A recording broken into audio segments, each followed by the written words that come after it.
de los datos generales, los apellidos y nombres de la paciente tienen las iniciales de D, V, C y T. Es de sexo femenino. Nació el 27 de marzo del 2023. El DNI es 29 77 27 Disculpe, 78. tendría que pasar la siguiente lámina. Ahora sí. Ah, ¿no se ve, doctor? Ahora sí, sino Ah, que se quedó congelado. ya. Bueno, voy a compartir de nuevo ya. Parece que se me ha logrado. Ah,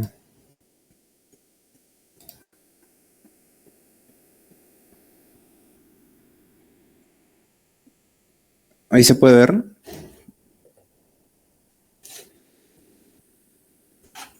Sí, sí se ve. Ya. Bueno, dentro de la anamnesis, los datos generales, la paciente tiene las iniciales de D, V, C, T. Es de sexo femenino, nació el 27 de marzo del 2023. Su DNI 29 77 27 68. La dirección es Surquillo en Lima. Y bueno, la fecha de ingreso a unidades de cuidados intermedios fue el 28 de marzo del 2023, ¿no? Y el número de historia clínica es 27 17 28 7. Bueno, dentro de la fecha de ingreso a unidades de cuidados intermedios fue el 28 de marzo de 2023. Bueno, dentro del relato es una paciente recién nacida a término de 40 semanas de parto vaginal que nace deprimida con un Apgar de 6 al minuto y de 9 a los 5 minutos, con un líquido meconial fluido. Esta paciente no tiene llanto, nace flácida con cianosis perioral. Se realiza el secado y se aspira a las secreciones donde no hay respuesta. Posteriormente se realiza la ventilación por presión positiva, donde responde inmediatamente, ¿no? Se observa posteriormente esta paciente con llanto intenso, luz rosada y con ligera flexión en extremidades. Después se realiza la evaluación donde se encuentra al neonato con taquimia, ¿no? Esto es el 27 de marzo de 2023. Posteriormente a la evaluación, al día siguiente, el 28, se nota que aún persiste con taquipnia, ¿no? Y al examen físico se le nota ictérica hasta el tórax, ¿no? Ese mismo día se revisan los exámenes previamente del 27 de marzo, donde se encuentra que hay un hemograma y un PCR que está alterado, ¿no? Se encontraba una leucocitosis y el PCR elevado. Esto sumado a los factores de riesgo que presenta la madre y a la taquinia persistente, se decide hospitalizar al neonato, ¿no? En cuidados intermedios. Dentro de los antecedentes de la madre es una primigesta. Se atendía en el Centro de Salud de Surquillo. Es una gesta 2 para 1011. Había tenido un aborto. Dentro de los controles prenatales, tuvo 3 controles. Y dentro de los patológicos, dentro de los antecedentes personales, presentaba asma.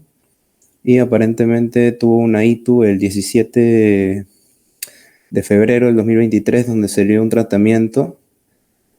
Y posteriormente ya se le hace otro examen de orina un mes después, donde se encuentra leucocitos 27 por campo, células epiteliales 3 por campo y nitritos negativos, ¿no? Tuvo también la madre una hemoglobina de 10.2, donde se categorizó que tenía una anemia leve. Y bueno, en los serológicos, VIH negativo, el RPR no reactivo y el antígeno para hepatitis B también salió negativo. Dentro del grupo y factor es O positivo y la fecha última regla de la paciente fue el 23 de junio de 2022. Y la edad gestacional se la calcularon por la ECO3, donde dio que tenía 39 semanas y 4 séptimos.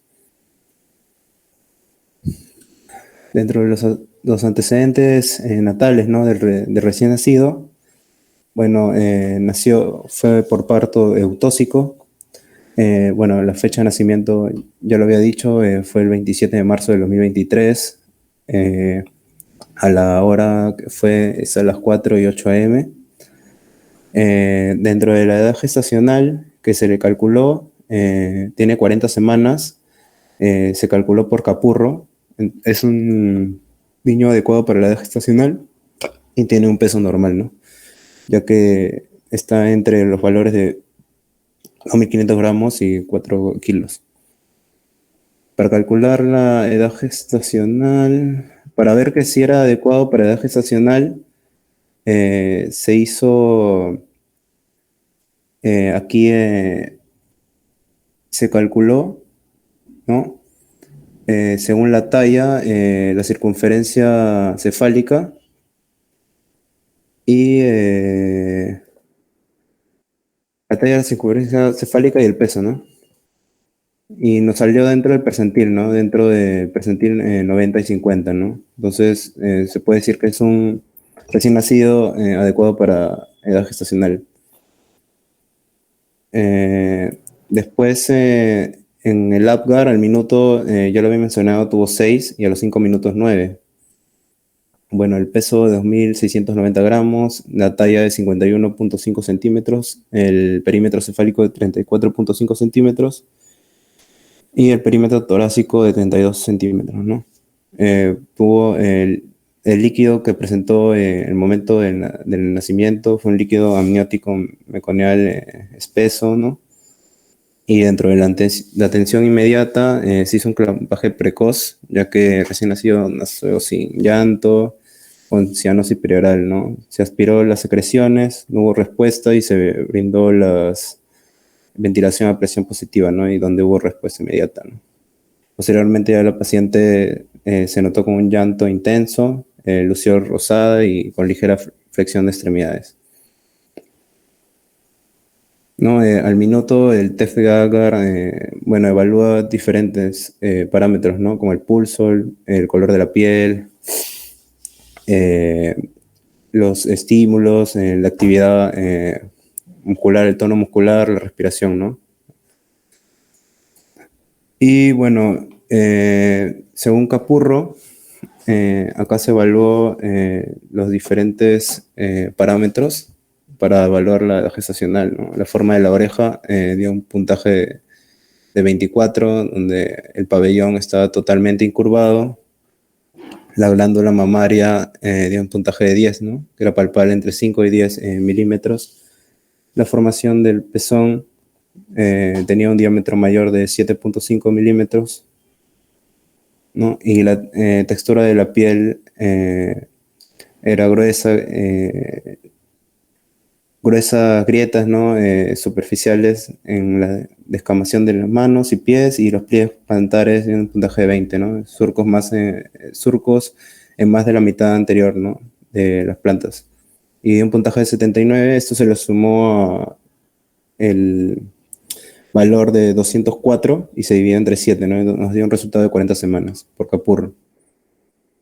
Dentro de la evolución, el mismo día del nacimiento, el 27 de marzo, se le hizo el examen físico, el control de las funciones vitales, todo eso salió normal, excepto por la frecuencia respiratoria, ¿no? Que estaba elevada, estaba taquipnéico. También se le hizo un examen de bilirrubina transcutánea y también se solicitó hemograma y PCR, ¿no? El 27. Posteriormente, ya el 28, se evaluó al recién nacido, donde se revisó el hemograma del 27 de marzo, que notó que había leucocitosis, ¿no? Podemos ver que hay 46.699, abastonados 11% y PCR elevado, ¿no? De 13.6. Este es del 27. Al examen físico se vio que la piel estaba ictérica hasta el tórax. Había un llenado capilar de menos de 2 segundos, las mucosas estaban hidratadas. Dentro de los tórax y pulmones, murmullo vesicular pasaba por ambos hemitórax, estaba taquineico, ¿no? No había tirajes intercostales. Dentro del examen cardiovascular, ruidos cardíacos rítmicos, no impresionaba soplos. Dentro del abdomen blando, no globuloso, ruidos hidroaéreos positivos y no había viseromegalia, ¿no? El sistema nervioso central también estaba activo, reactivo, tenía buen reflejo de succión. El 29 ya de marzo, dentro de las funciones vitales, todo estaba aparentemente normal, excepto por la frecuencia respiratoria que seguía elevada. El paciente ventilaba adecuadamente sin necesidad de soporte ventilatorio, ¿no? Y el examen físico, casi igual, ¿no? Es solo que persistía ictericia, ¿no? En la piel. Y lo otro que, bueno, no tenía fiebre, ¿no? Y el hemograma que se le tomó el 28, se revisó el 29 y podemos ver que todavía persistía la leucocitosis, ¿no? Y el PCR está aumentado. Posteriormente, el 30, también se le evaluó otra vez y la frecuencia respiratoria seguía aumentada, ¿no? De 65. El paciente también ventilaba adecuadamente sin necesidad de soporte ventilatorio.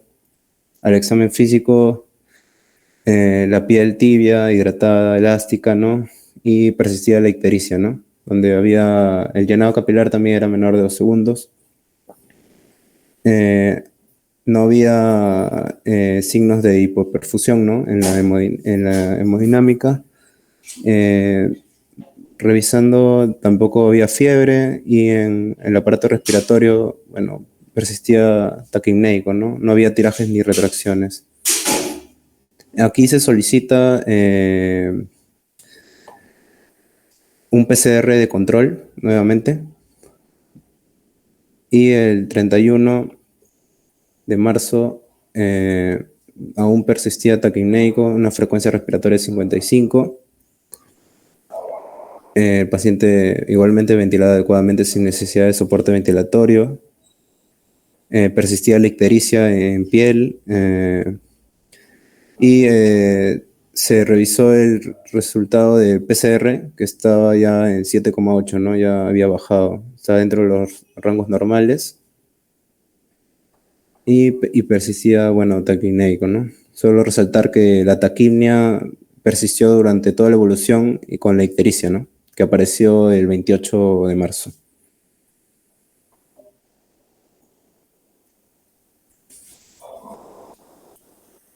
Bien, ahora continuando con ¿Quién continúa?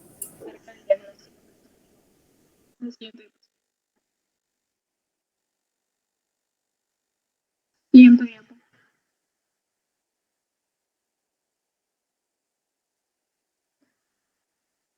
Siguiente.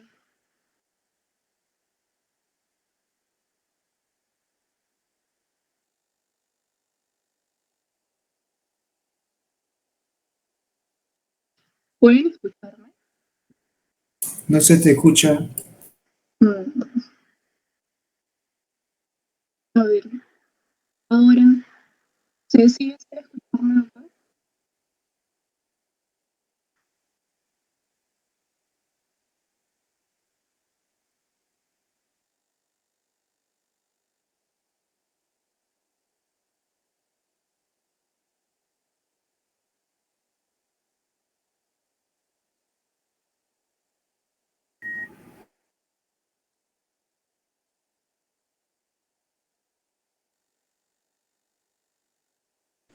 Ya. Bien, ahora continuando con la exposición, el, el diagnóstico presuntivo. Siguiente diapositiva, por favor. Vemos que el neonato ingresa con los siguientes diagnósticos. El primero, de recién nacido de 40 semanas, adecuado para edad gestacional. El segundo, de sepsis neonatal probable por infección del tracto urinario en la madre. Y la tercera por ictericia neonatal. Y la cuarta por un posible síndrome de distrés respiratorio. Siguiente diapositivo. El primero de sepsis neonatal probable. Esto es de acuerdo a la guía de práctica clínica del Hospital 2 de Mayo. He puesto algunos de los factores de riesgo, ya que más adelante esto va a ser explicado por mi compañera. Bueno, dentro de los factores de riesgo maternos vamos a tener la ITU y una vulvovaginitis en el tercer trimestre sin tratamiento. En este caso sería una ITU en la madre.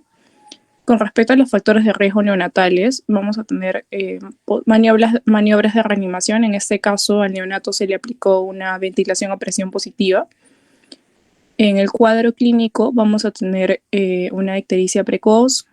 En este caso, el neonato presentó una ictericia leve hasta el tórax y también una dificultad o deterioro respiratorios, ya que el neonato presentó taquipnea.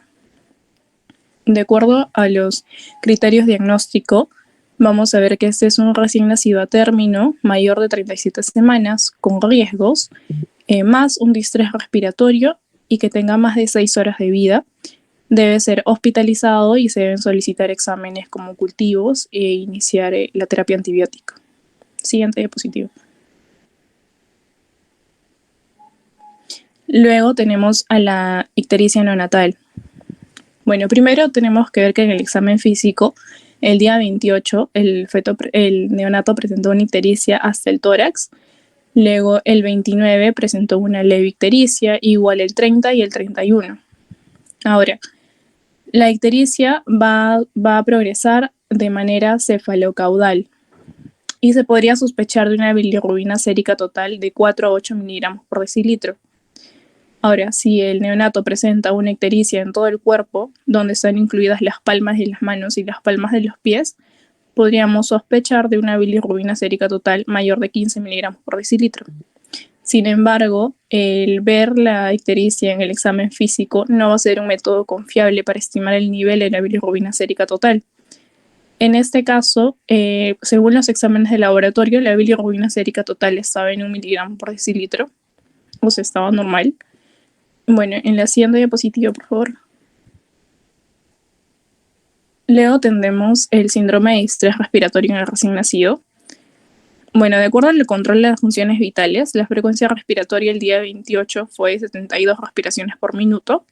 Se encontraba taquipneico, ya que el valor normal es de 40 a 60. El 29 se encontraba con 68. El 30 con 65 respiraciones por minuto. Y el 31 ya fue mejorando. Ya tenía 55 respiraciones por minuto. Siguiente diapositiva. Bueno, eso sería todo por mi parte. Le doy pase a mi compañero Aaron Arias.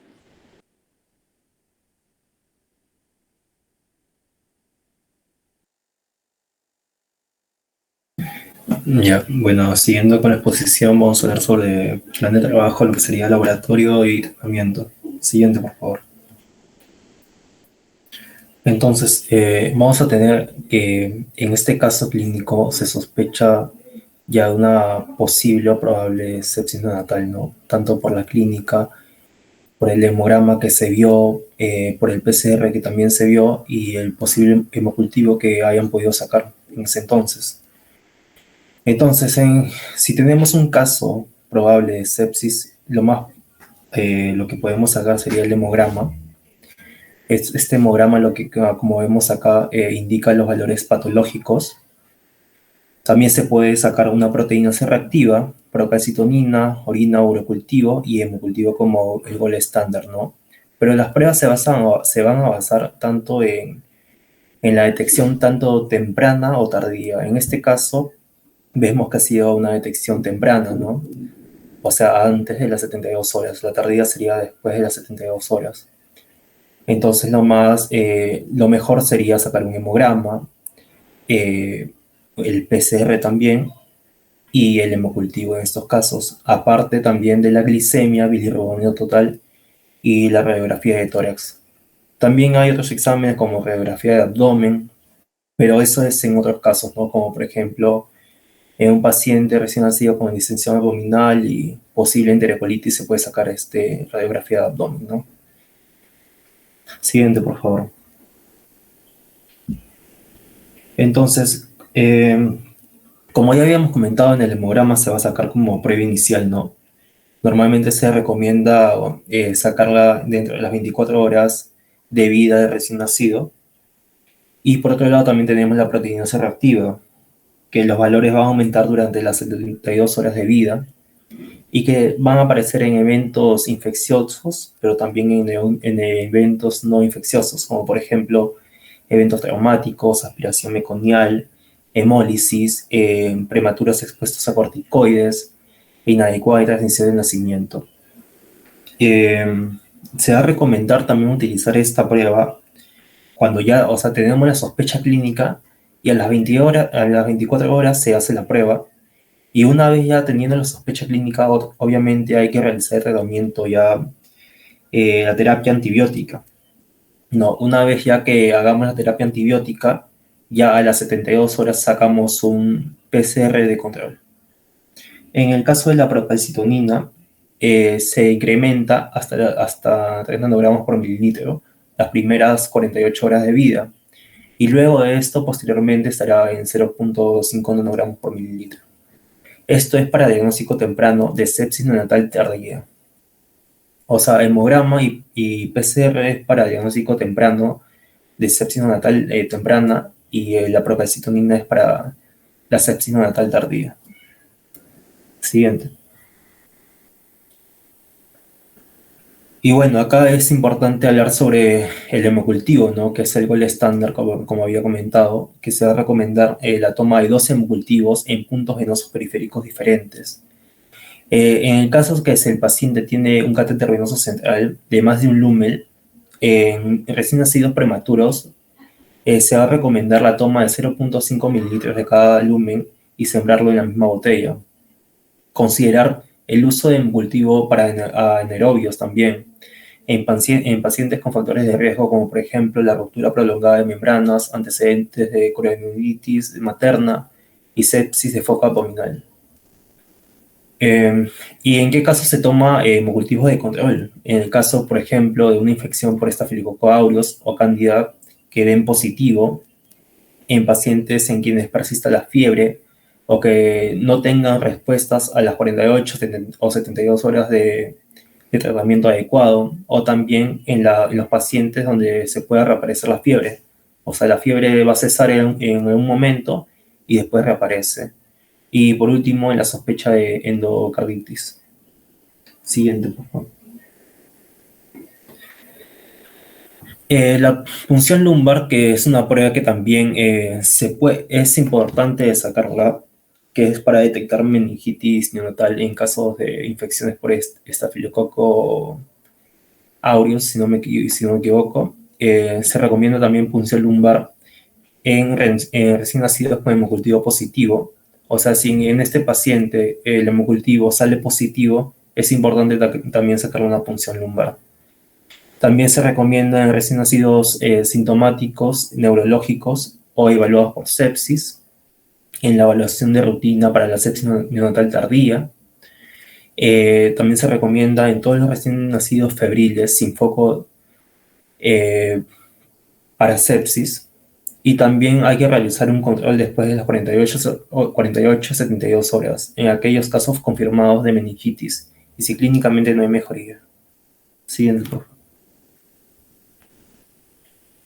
Entonces, estos son los parámetros que van a ver en el líquido cefalorraquídeo, son los valores normales, ¿no? Tanto de leucocitos, neutrófilos, proteínas, glucosas, y la relación de glucosa del líquido cefalorraquídeo y glicemia por ciento. Siguiente, por favor.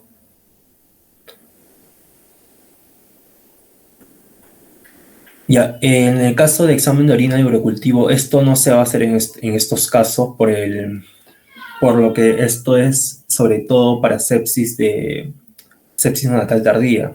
Por eso no se le va a sacar, pero también es importante, ¿no? Que se va a recomendar sobre todo tomar un urocultivo.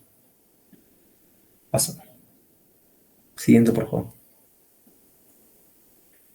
Entonces, en el laboratorio de recién nacido tenemos como, por ejemplo, acá, lo que ya había comentado mi compañero, que tenemos leucocitosis. En estos casos tenemos de 46.699, que ya sobrepasa, no el rango, que es de 5.000 a 30.000. En este caso, los valores de referencia según laboratorio también. Los hematíes que también van a estar aumentados, que posiblemente también sean por los rasgos de hipoxia, ¿no? Por lo que está aumentado, ¿no? En sí, cuando hay hipoxia, la eritropoyetina va a elevarse y por lo tanto estos recién nacidos van a tener esta hemoglobina también aumentada, como también podemos ver ahí abajo. El hematocrito también está aumentado. El volumen corpuscular medio que está en una macrocitosis. La hemoglobina corpuscular media que también está aumentada en estos casos, ¿no? Siguiente, por favor.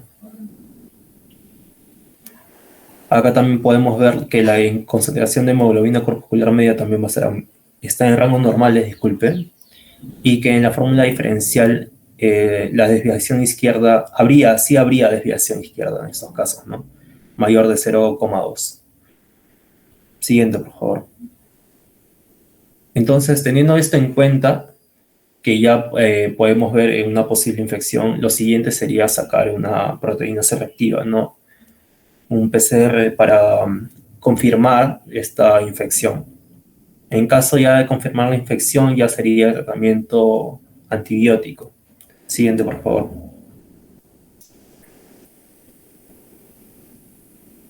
Ya. Después tenemos este laboratorio que es del día siguiente, ¿no? Ya en sí, ya los leucocitos ya empiezan a bajar.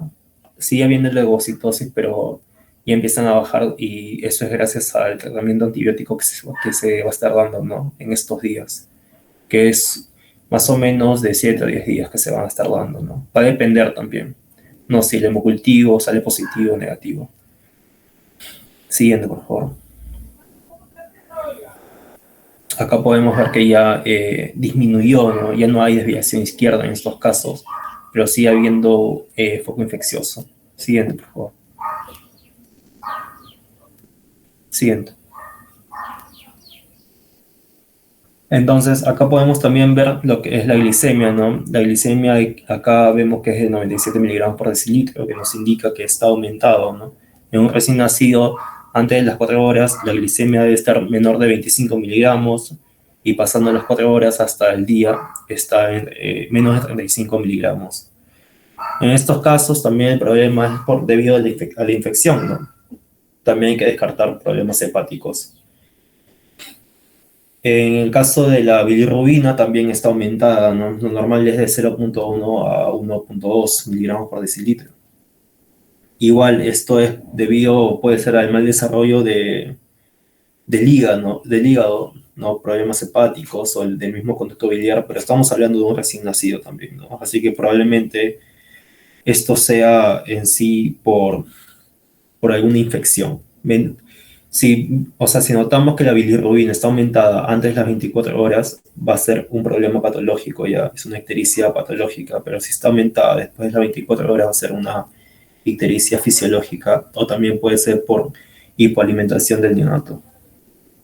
Y acá podemos ver, ¿no? El resultado de la proteína C reactiva, que en estos dos casos va a estar aumentado. Siguiente, por favor. Entonces, una vez que tenemos el diagnóstico, entre comillas, definitivo, hay que tener el hemocultivo. En este caso, el paciente salió con un hemocultivo negativo, ¿no? El tratamiento para todo esto es la ampicilina más el aminoglucósido, ya sea con gentamicina o amicacina. En estos casos se le dio ampicilina 180 miligramos, y la ampicilina debe estar entre los 100 miligramos hasta los 200 miligramos por kilo. En estos casos se le dio 180 y utilizaron agentamicina 12 miligramos por decilitro, si no me equivoco. Ya, en casos de un hemocultivo negativo, como es este caso, se va a dar un tratamiento hasta por 7 días. Pero si es un hemocultivo positivo, con líquido cefalorraquídeo negativo, tenemos dos puntos, ¿no? Si la clínica es negativa, completar 7 días de tratamiento, pero si la clínica es positiva, hay que completar los 10 días de tratamiento. Siguiente, por favor.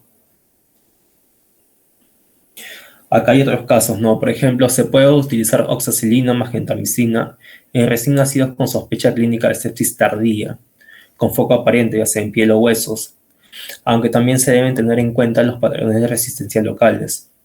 Otro punto que también es a favor es que se puede usar vancomicina como terapia empírica en sepsis tardía, pero va a ser muy limitado en recién nacidos inestables o que estén en cuidados intermedios. Los carbapenems, por otro lado, van a servir como tratamiento para gérmenes multiresistentes, ¿no? Como por ejemplo la Klebsiella pneumoniae, productora de la beta-lactamasas del espectro extendido, o también para enterobacterias multiresistentes. La colistina también es muy importante para gram negativos, pero no se recomienda dar sola, sino asociado a un aminoglucósido. En el caso de anfotericina B, los desoxicolato es también para infecciones de cándida. No, la ampicilina más aminoglucósidos con o sin metronidazol, clindamicina es en casos de enterocolitis necrotizante. Ahora, por último, solamente quiero decir que el tratamiento va para las bacterias que son más comunes, ¿no? Por ejemplo, si tenemos, como en este caso, es una sepsis neonatal temprana, tenemos que tener en cuenta qué bacterias van a estar implicadas en este grupo, ¿no? En este grupo van a estar implicados lo que son el estreptococo del grupo B, Escherichia coli, estafilococo y Listeria monocytogenes. Si hablamos de una sepsis tardía, y estaríamos hablando de un porcentaje tanto de gram positivos como gram negativos, ¿no? Sobre todo gram positivos como el estafilococo aureus, epidermitis, en caso de gram negativos, igual, ¿no? La E. coli, la Klebsiella, y un 5% se va a dar en hongos, ¿no? Como por ejemplo la cándida. Siguiente, por favor.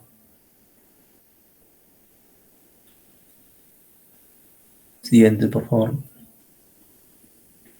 Y bueno, esto es lo que ya le había dicho, ¿no? O sea que antibiótico se le va a dar para cada patógeno en estos casos.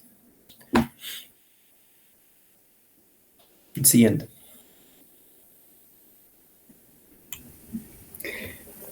Bueno, continuando con la exposición, ahora vamos a hacer una revisión sobre el tema de sepsis neonatal. Mi nombre es Katy Flores Álvarez. Siguiente, por favor. Bueno, para empezar, vamos a hablar sobre la introducción primero. Tenemos que tener en cuenta que la sepsis neonatal va a ser un síndrome clínico en un lactante de 28 días de vida o menos, que se va a manifestar por signos sistémicos de infección y aislamiento de una bacteria patógena en el torrente sanguíneo. También hay que tener en cuenta que es una causa importante de morbilidad y mortalidad entre los recién nacidos. Siguiente.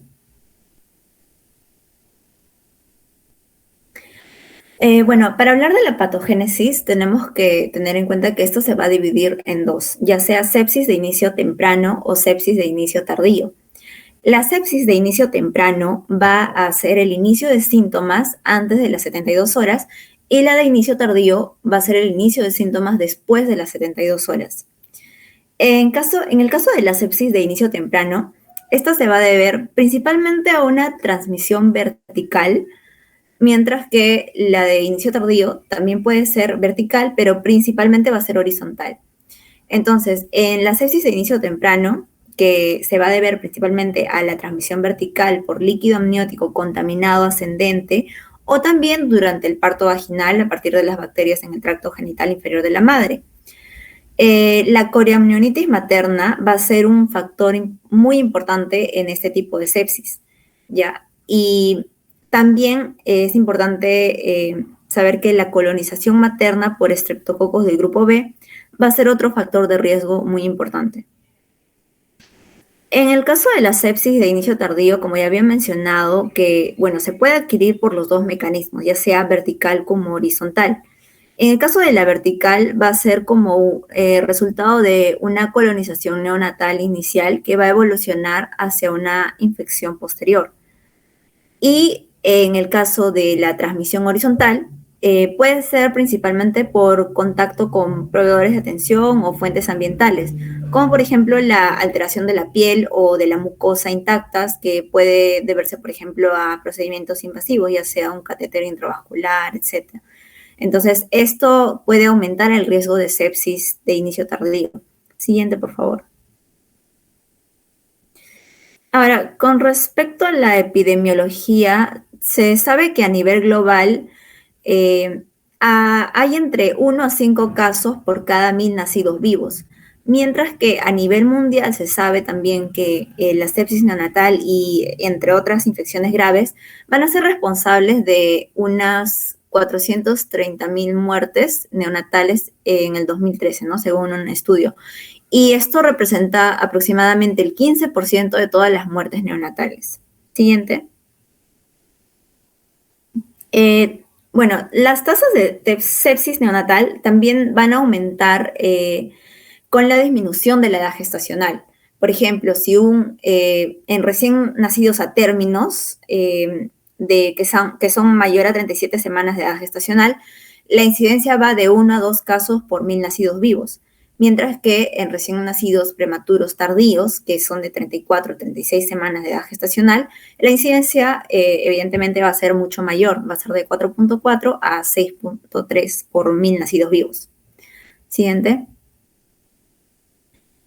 También es importante tener en cuenta los agentes etiológicos. Si bien pueden ser por múltiples agentes patógenos, vamos a tener que el estreptococo del grupo B y la Escherichia coli van a ser las causas más comunes y van a representar aproximadamente los 2/3 de las infecciones de aparición temprana. Pero también tenemos a otros patógenos como la Listeria monocytogenes, Staphylococcus aureus, Enterococos, otras bacterias gram negativas como Klebsiella, Enterobacter, Citrobacter, Pseudomonas aeruginosa también, y los Staphylococcus coagulasa. Pero estas muchas veces también pueden ser, por ejemplo, si es que el recién nacido se encuentra en UCI, ¿no? Donde hay mayor cantidad de este tipo de bacterias. Siguiente. Ahora, los factores de riesgo maternos, como ya había mencionado mi compañera anteriormente, van a incluir una infección intraamniótica, como una coriamnionitis clínica. También puede ser una fiebre materna intraparto, colonización materna por estreptococos del grupo B, un parto prematuro también, una ruptura prolongada de membranas, que va a ser, se define como una ruptura prematura de membranas que sea mayor o igual a 18 horas, ¿no? Siguiente. Ahora, el cuadro clínico de por sí, estos son signos clínicos muy inespecíficos porque pueden ir desde síntomas muy sutiles hasta un shock séptico, ¿no? Pero esos van a incluir, por ejemplo, una inestabilidad térmica, irritabilidad, letargia, síntomas respiratorios como, por ejemplo, apnea, taquipnea, quejido, hipoxia, ¿no? En este caso el paciente tenía una taquipnea, ¿no? También incluye una pobre succión, taquicardia, hipoperfusión e hipotensión. Estas también pueden ser agrupadas de la siguiente manera, ¿no? Como una inestabilidad térmica, síntomas respiratorios y cardiovasculares, síntomas neurológicos, y también se pueden agregar otros síntomas como por ejemplo la ictericia, la hepatomegalia, una pobre succión, vómitos y la distensión abdominal. Siguiente. Ahora, tenemos estos cuadros que son como algoritmos que son de la guía clínica. Y bueno, vamos a tener 3 cuadros. El primero nos habla de una evaluación de neonatos asintomáticos que van a ser menor a 37 semanas de gestación con factores de riesgo para sepsis. Los factores de riesgo, por ejemplo, si hay un paciente con factores de riesgo como la coriamnionitis o una ruptura prematura de membranas que sea mayor de 18 horas, se le realiza unos exámenes auxiliares, ¿no? Se le solicita hemocultivo al nacer, un hemograma, PCR a las 8 y a las 12 horas después del nacimiento.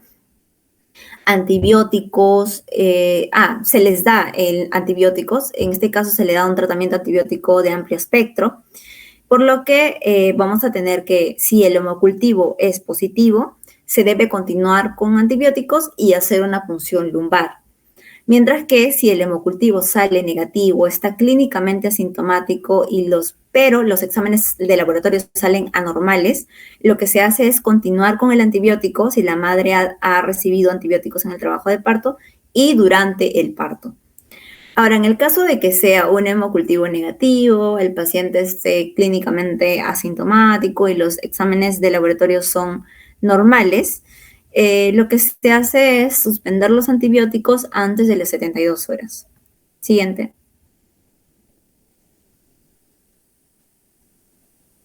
Bueno, y en el gráfico 2 que tenemos, bueno, aquí va a haber evaluación de los neonatos que sean mayor o igual a 37 semanas de gestación que tengan factores de riesgo para sepsis, como por ejemplo la coriamnionitis, ¿no? Igual se les solicitan los mismos exámenes auxiliares, ¿no? Hemocultivo, hemograma, PCR. Y lo que se hace con respecto a la antibioticoterapia es igual también un tratamiento antibiótico de amplio espectro. Y de igual manera, el manejo es que si el hemocultivo es positivo, continuar con antibióticos, hacer una punción lumbar. Si fuese hemocultivo negativo y el paciente esté clínicamente asintomático, pero los exámenes de laboratorio salen anormales, también continuar con antibióticos si la madre ha recibido estos antibióticos en el parto y durante el parto. Y de igual manera, si es que todo sale normal, el hemocultivo y está asintomático y los exámenes de laboratorio también salen normales, se le suspenden los antibióticos y se da de alta a las 48 horas. Siguiente. Mientras que en el caso de neonatos asintomáticos mayor o igual a 37 semanas de gestación, con factores de riesgo para sepsis, pero que no sea una coriamnionitis, ¿no? Que sea, por ejemplo, una ruptura prematura de membranas mayor a 18 horas o que haya tenido una profilaxis antibiótica materna intraparto que sea indicada, pero que sea inadecuada. Igual se solicita hemograma, PCR, y en este caso no habría necesidad de darle antibióticos, sino solo observación. Y el manejo sería, bueno, si es que hay exámenes de laboratorio anormales, pedir un hemocultivo. Si el hemocultivo sale negativo y está clínicamente asintomático, se le da de alta a las 48 horas. Y el manejo, si es que los exámenes de laboratorio salen normales, está clínicamente asintomático, también se le da de alta a las 48 horas. Siguiente. Bueno, y ahora los criterios diagnósticos para sepsis neonatal van a ser 4. Van a haber criterios clínicos que van a ser la inestabilidad térmica, una frecuencia cardíaca mayor o igual a 180 latidos por minuto o menor o igual a 100 latidos por minuto, una frecuencia respiratoria de 60 respiraciones por minuto, más quejido o desaturaciones. También va a haber letargia o sensorio alterado o hipo o hiperglicemia, intolerancia oral. Y en los criterios hemodinámicos vamos a tener una presión arterial por debajo de lo normal para la edad, una presión arterial sistólica menor a 50 en el recién nacido el primer día de vida, una presión arterial sistólica menor o igual a 65 milímetros de mercurio en menores de un mes de vida.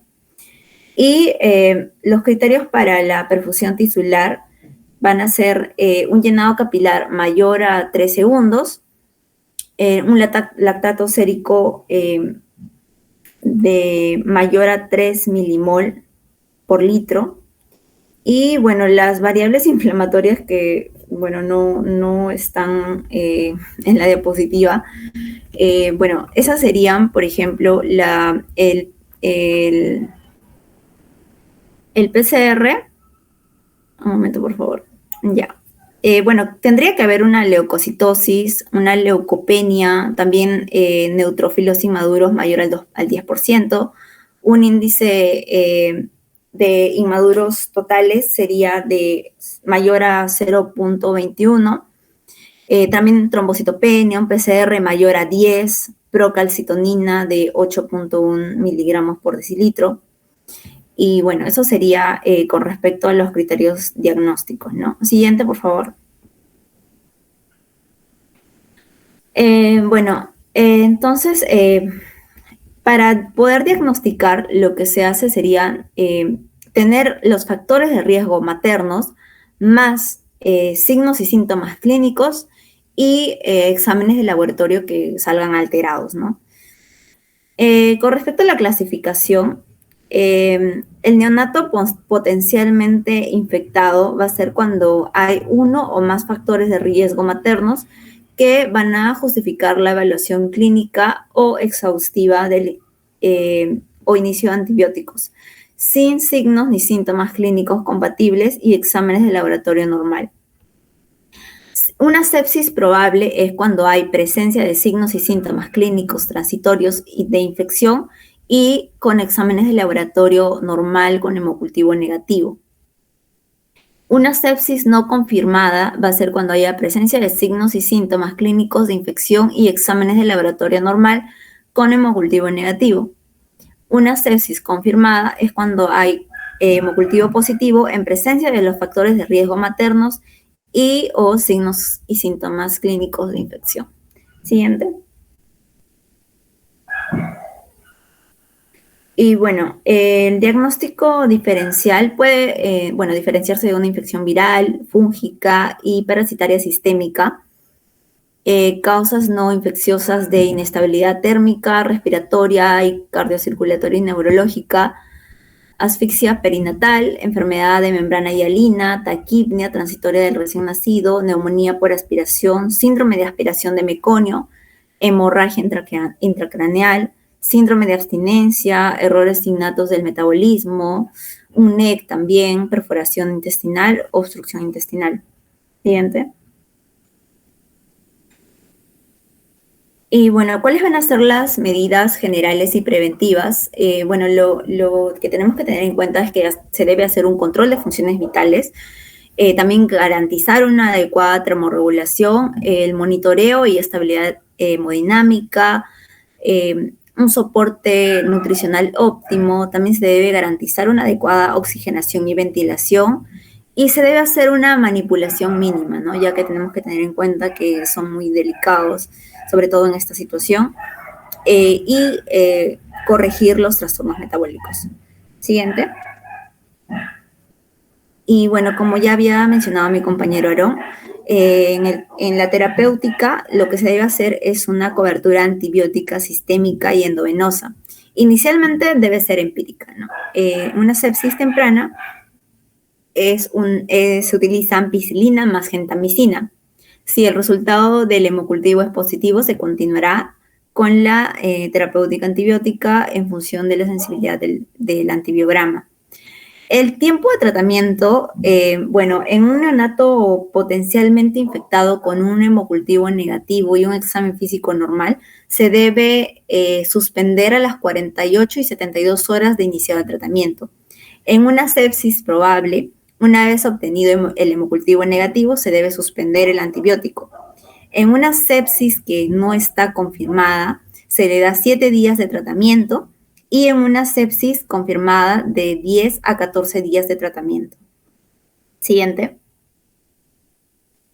Bueno, los criterios del alta van a ser cuando el tratamiento antibiótico sea adecuado y completo, también cuando los exámenes auxiliares sean normales, cuando hay una estabilidad hemodinámica, una alimentación adecuada y se debe asegurar el seguimiento a largo plazo por ser un neonato de alto riesgo, ¿no?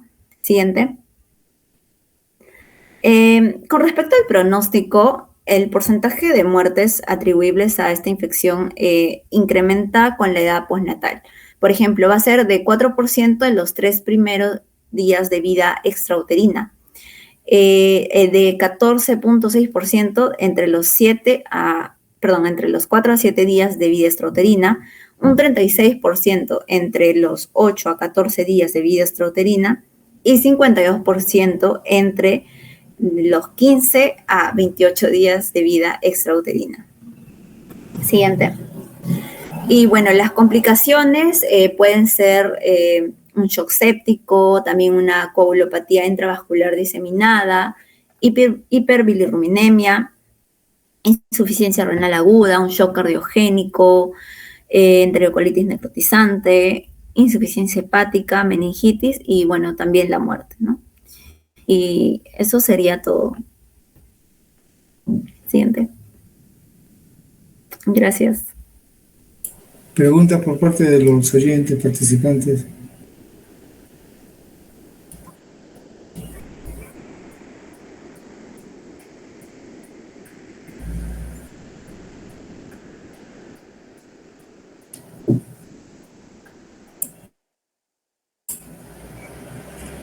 Entonces, Jimena Huerta. Jimena Huerta. Sí, doctor. Entonces, ¿cuál sería el diagnóstico de este bebé? Según la clasificación que ustedes mismos han traído a la exposición.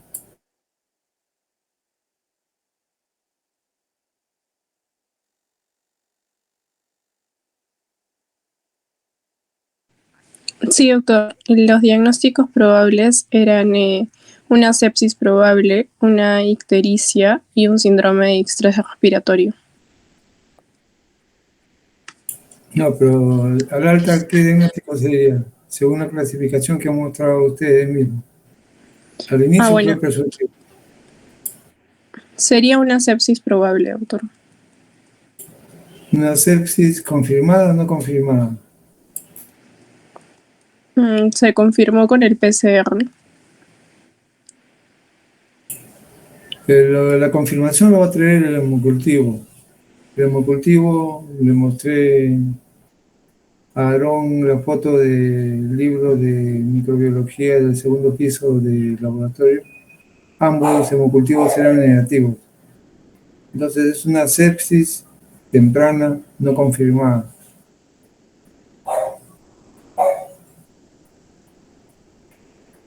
Katy, Sí, doctor. ¿por qué decimos sepsis temprana no confirmada? Bueno, porque fue menor de las 72 horas y porque el hemocultivo salió negativo. ¿Qué factores de riesgo tenía el paciente? ¿Qué clínica nos hizo y qué laboratorio salió positivo? Bueno, primero que la madre tenía una ITU y es un factor de riesgo. También la clínica era que tenía una taquipnea, por lo que es un síntoma también, un síntoma clínico. Y su PCR estaba mayor a 10. Correcto. Y hemocultivo negativo, eso añadiría para sepsis no confirmada. ¿Alguna pregunta por parte de los compañeros que han estado escuchando el caso?